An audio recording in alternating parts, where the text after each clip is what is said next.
Hello students, हमने previous class में green plant aeration start किया था और इस लेसन में हमने क्या देखा था कि जो प्लांट है वो क्या है, एक लिविंग थिंग्स है ना। और प्लांट को क्या होते हैं, डिफरेंट पार्ट्स होते हैं, जैसे कि रूट होता है, स्टेम होता है, फ्लावर होते हैं, लीफ होता है ना। तो ये जो प्लांट है, इस प्लांट का हमने लीफ ये पार्ट डिटेल में स्टडी किया है प्रीवियस क्लास में। तो उसमें हमने क्या देखा था कि जो लीफ होता है वो क्या करता है, प्लांट के लिए फूड बनाता है। और हम देखते हैं कि मोस्टली जो प्लांट होते हैं उनके लीफ कौन से कलर के होते हैं, ग्रीन कलर के होते हैं। तो ऐसा क्यों होता है, क्योंकि उस प्लांट के लीफ में क्या होता है, क्लोरोफिल होने की वजह से उस प्लांट का लीफ का कलर कौन सा होता है, ग्रीन होता है ना। और उसके बाद हमने देखा था कि जो प्लांट का फूड है वो कहाँ पे बनता है, प्लांट के लीफ में बनता है। तो हमने कुछ ऐसे भी प्लांट देखे हैं कि उनको लीफ नहीं होता है, या फिर कुछ ऐसे भी प्लांट होते हैं जिनका कलर जो है ग्रीन नहीं होता है ना। तो ऐसा मतलब वो प्लांट उनका फूड वो कहाँ बनाते होंगे। तो ये हमने प्रीवियस क्लास में देखा है कि जो कैक्टस प्लांट है उस प्लांट को लीफ होते हैं क्या, नहीं। तो उस प्लांट का फूड कहाँ बनता है, उसके स्टेम में बनता है ना। जो कैक्टस प्लांट है उसका स्टेम जो होता है वो कौन से कलर का होता है, ग्रीन कलर का होता है। और उस स्टेम में क्या बनता है, कैक्टस प्लांट के लिए फूड बनता है। और वो कौन सी प्रोसेस से बनता है, फोटोसिंथेसिस की प्रोसेस से बनता है। उसी तरह से हमने देखा है कि जो कुछ प्लांट ऐसे भी होते हैं जिनके लीफ का कलर जो है वो ग्रीन नहीं होता है, वो डिफरेंट होता है। उसमें हमने क्रोटॉन ये प्लांट देखा था, आपने भी ये प्लांट देखा होगा, है ना। इस प्लांट के जो लीफ होते हैं वो कौन से कलर के होते हैं, थोड़े से रेडिश कलर के होते हैं। तो वो ऐसा क्यों होता है, क्योंकि उस प्लांट में जो क्लोरोफिल पिगमेंट होता है वो क्लोरोफिल पिगमेंट रेड पिगमेंट से क्या किया जाता है, हाइड किया जाता है। मतलब जो क्लोरोफिल पिगमेंट का ग्रीन कलर होता है वो जो रेड पिगमेंट होता है वो छुपा लेता है। इसलिए हमें उस प्लांट के लीफ का कलर कौन सा दिखाई देता है, रेड कलर का दिखाई देता है। और उस प्लांट का फूड कहाँ बनता है, उसके लीफ में बनता है, फोटोसिंथेसिस की प्रोसेस से। और हमने कुछ ऐसे भी प्लांट देखे हैं कि जो प्लांट क्या करते हैं, खुद का फूड खुद नहीं बनाते, वो दूसरे प्लांट के ऊपर दूसरे प्लांट से अपना फूड लेते हैं। जैसे कि हमने डोडर ये प्लांट देखा था, हम इसे अमर वेल भी कहते हैं, है ना। आपने इस तरह का वेल प्लांट्स पे देखा होगा जो कि येलो कलर का होता है। वो प्लांट क्या करता है, अपना खुद का फूड खुद बनाता है कि नहीं, वो जिस प्लांट के ऊपर रहता है उससे ही अपना फूड लेता है। और उस प्लांट को, जिस प्लांट के ऊपर ये वेल रहता है, वो प्लांट क्या है, उस प्लांट को क्या कहते हैं, होस्ट प्लांट कहते हैं। ओके, तो अभी हमने देखा कि जो प्लांट होता है तो उस प्लांट को फूड बनाने के लिए क्या लगती है, एनर्जी लगती है। और वो एनर्जी कहाँ से मिलती है, उन्हें सनलाइट से एनर्जी मिलती है फूड बनाने के लिए। तो ये सब हमने प्रीवियस क्लास में स्टडी किया है ना। तो अभी अब आपको क्या करना है, अपना टेक्स्ट बुक ओपन करना है, लेसन नंबर 7 ओपन करना है और पेज नंबर 41 निकालना है। तो अभी हम इसके बाद का टॉपिक देखने वाले हैं, energy flow in living organism. तो ये जो एनर्जी है, जैसे हमें पता है एनर्जी कहाँ से मिलती है, एनर्जी प्लांट को कहाँ से मिलती है, सनलाइट से मिलती है ना। इसलिए सनलाइट क्या है, मेन सोर्स है एनर्जी का। We know that the sun is the main source of energy on the earth. तो अर्थ के ऊपर मेन सोर्स कौन सा है एनर्जी का, sun. Okay, then plants use sunlight along with water and carbon dioxide to make food. तो हमने देखा है प्रीवियस क्लास में कि प्लांट जो है वो अपना फूड कैसे बनाते हैं, वो यूज़ करते हैं सनलाइट की एनर्जी का, है ना। और साथ साथ carbon dioxide gas and water, इन सब से मिलाकर प्लांट अपने लीफ में क्या बनाता है, फूड बनाता है। Plants are eaten by herbivorous like deer, cows and buffaloes. तो हमें पता है कि जो प्लांट है ना, वो फूड की तरह कौन से एनिमल्स ईट करते हैं, जैसे कि डियर है वो क्या करता है, प्लांट ईट करता है ना। उसी तरह से और कौन से एनिमल्स हैं जो प्लांट ईट करते हैं, जैसे कि बफेलोज है, काऊ है, ये भी क्या करते हैं, अपना फूड कहाँ से लेते हैं, प्लांट से लेते हैं। इसलिए इन एनिमल्स को क्या कहा जाता है, हर्बीवोरस एनिमल कहा जाता है। ओके, क्योंकि ये एनिमल क्या करते हैं, प्लांट ईट करते हैं, है ना। इसलिए इन एनिमल्स को हम क्या कहते हैं, हर्बीवोरस एनिमल कहते हैं। Okay, then These herbivores are eaten as a food by the flesh eaters like lions and tigers. तो हमने देखा है कि जो काऊ या फिर बफेलो होती है वो कहाँ से अपना खाना लेते हैं, वो प्लांट से अपना खाना लेते हैं, है ना। और जो बफेलो और काउज होते हैं इनको कौन ईट करता है, जैसे कि लॉयन है ना, ये लॉयन जो है वो ईट करता है। This herbivorous are eaten as a food by the flesh eater like. तो ये जो हर्बीवोरस एनिमल्स है वो उनको ईट किया जाता है। वो कौन से एनिमल ईट करते हैं, जो एनिमल फ्लैश और मीट ईट करते हैं, जैसे कि लॉयन है, टाइगर है, जैसे आपको यहाँ पे इमेज में दिखाई दे रहा होगा, है ना। जो लॉयन है वो क्या कर रहा है, फ्लैश ईट कर रहा है। तो ये फ्लैश किस एनिमल्स के ईट करते हैं, जो कि हर्बीवोरस एनिमल्स होते हैं, है ना। इन तरह के एनिमल्स का वो फ्लैश ईट करते हैं। The flow of energy in the form of food from one living organism to another is called food chain. तो अभी हमने देखा कि ये जो एनर्जी है, जैसे कि जो प्लांट है, प्लांट को फूड बनाने के लिए कहाँ से एनर्जी मिलती है, प्लांट को फूड बनाने के लिए सनलाइट से एनर्जी मिलती है ना। और सनलाइट से एनर्जी मिलती है और प्लांट क्या करता है, अपना फूड बनाता है। ओके, तो ये जो प्लांट है और इस प्लांट को कौन ईट करता है, प्लांट को ईट करता है डियर। मतलब कुछ ऐसे एनिमल्स होते हैं जो क्या करते हैं, प्लांट को ईट करके अपना फूड वहाँ से लेते हैं। लेकिन जो ग्रास या फिर जो भी प्लांट्स होते हैं वो अपना फूड खुद से ही बनाते हैं, और उनको खुद का फूड खुद से बनाने के लिए कहाँ से एनर्जी मिलती है, सनलाइट से एनर्जी मिलती है। तो वो एनर्जी कहाँ पे आती है, फिर प्लांट में आती है। और जब एनिमल्स प्लांट को ईट करते हैं, जैसे कि जो हर्बीवोरस एनिमल्स होते हैं वो क्या करते हैं, प्लांट को ईट करते हैं, वो प्लांट को ईट करते हैं, इसलिए उन्हें हर्बीवोरस कहते हैं। ओके, तो वो जो एनर्जी प्लांट में होती है वो एनर्जी ट्रांसफर होती है उस एनिमल में, हर्बीवोरस एनिमल में। और ये जो हर्बीवोरस एनिमल है वो ईटन, मतलब उन्हें ईट किया जाता है।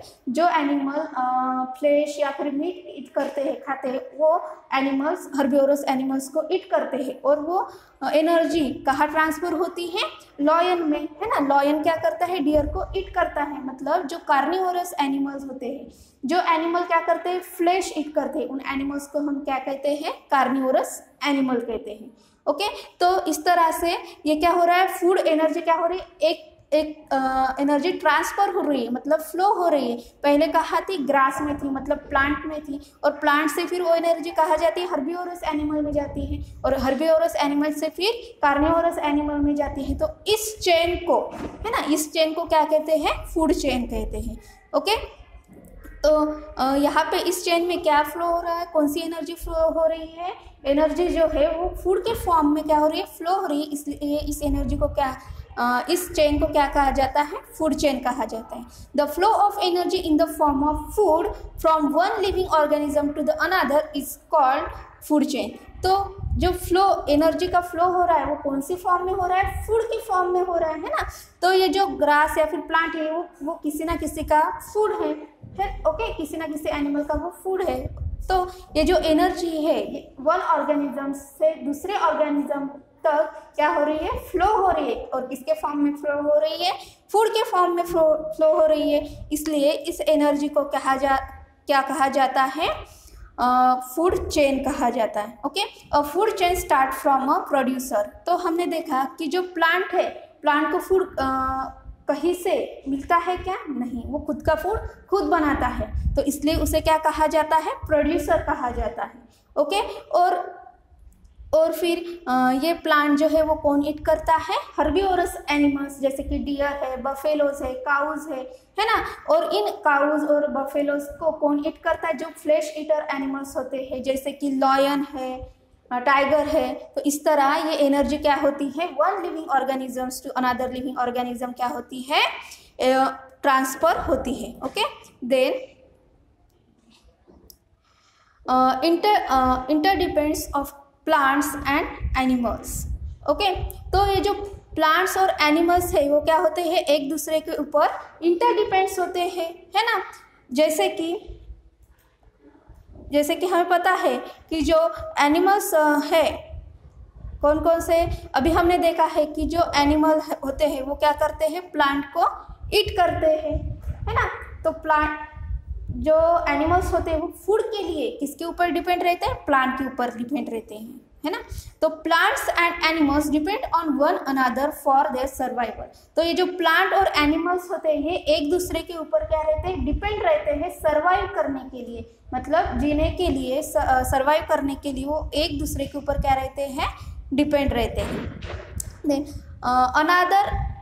Another for their survival. Then plants give food, plants क्या करता है, एनिमल्स को फूड देता है ना, एंड ऑक्सीजन टू ब्रीथ। तो प्लांट जो है वो एनिमल्स को क्या देते हैं, ऑक्सीजन देते हैं और क्या देता है, फूड भी देता है ना। जो प्लांट होता है, प्लांट से हमें क्या मिलता है, जो हम लोग भी है हमें भी क्या मिलता है, ऑक्सीजन मिलता है और फूड भी मिलता है। जो फूड हम ईट करते हैं वो कहाँ से हम पाते हैं, प्लांट से लेते हैं। और हमने देखा है कि प्लांट क्या करता है, फूड बनाने की प्रोसेस में, मतलब प्लांट जब खुद का फूड बनाता है तब वो उसकी प्रोसेस में वो क्या करता है, ऑक्सीजन गैस बाहर डालता है और वो ऑक्सीजन गैस जो है वो ह्यूमंस और एनिमल्स क्या करते हैं, ब्रीथ करते हैं।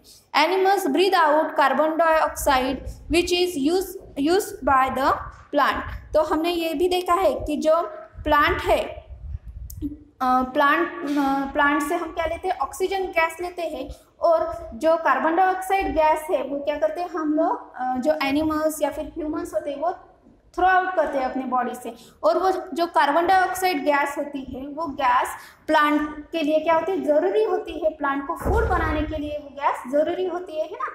तो इस तरह से वो गैस प्लांट क्या करता है, लेता है। तो इस तरह से हम क्या कर रहे हैं, एक दूसरे के ऊपर, मतलब जो एनिमल्स और प्लांट है वो क्या रहते हैं, एक दूसरे के ऊपर क्या रहते हैं, डिपेंडेंट रहते हैं। किस लिए, ऑक्सीजन के लिए, मतलब ब्रीथ कर जो गैसेस है, ऑक्सीजन गैस, इसके लिए भी हम प्लांट के ऊपर डिपेंड रहते हैं और फूड के लिए भी हम प्लांट के ऊपर डिपेंड रहते हैं। उसी तरह से प्लांट जो है कार्बन डाइऑक्साइड गैस के लिए किसके ऊपर डिपेंड रहता है, हमारे ऊपर डिपेंड रहता है, मतलब जो एनिमल्स है, ह्यूमंस है, इनके ऊपर वो डिपेंड रहता है।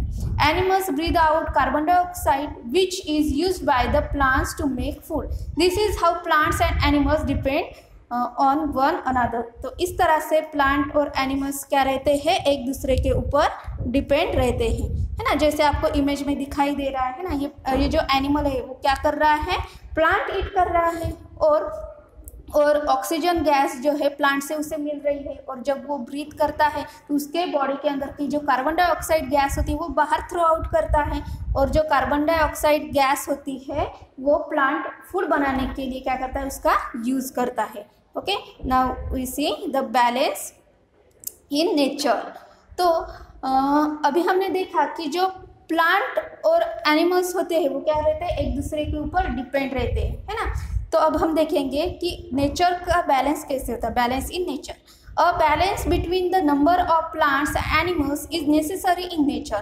तो नेचर को बैलेंस रखने के लिए, समतोल रखने के लिए जो प्लांट और एनिमल्स है ये क्या है, नेसेसरी है, ये बहुत आवश्यक है ना। What will happen if the number of animals increases. अगर नंबर ऑफ एनिमल्स जो है वो इंक्रीज हो जाएंगे तो क्या होगा, व्हाट विल हैपन, जब नंबर ऑफ एनिमल्स जो है इंक्रीज हो जाएंगे तो अभी हमने देखा है कि जो एनिमल्स होते हैं उनको जीने के लिए, सर्वाइव करने के लिए क्या चाहिए होता है, प्लांट से जो ऑक्सीजन गैस बाहर डालता है वो ऑक्सीजन गैस चाहिए होती है ब्रीदिंग के लिए। उसी तरह से फूड प्लांट देता है और अगर जो एनिमल्स है वो अगर इंक्रीज हो जाएंगे तो क्या होगा, उन्हें इनफ फूड मिल पाएगा क्या, नहीं, है ना। जैसे आप देखते हो कि आपके पास अगर एक ही बॉटल है वाटर की और उतना ही वाटर आपके पास बचा हुआ है और आपके अगर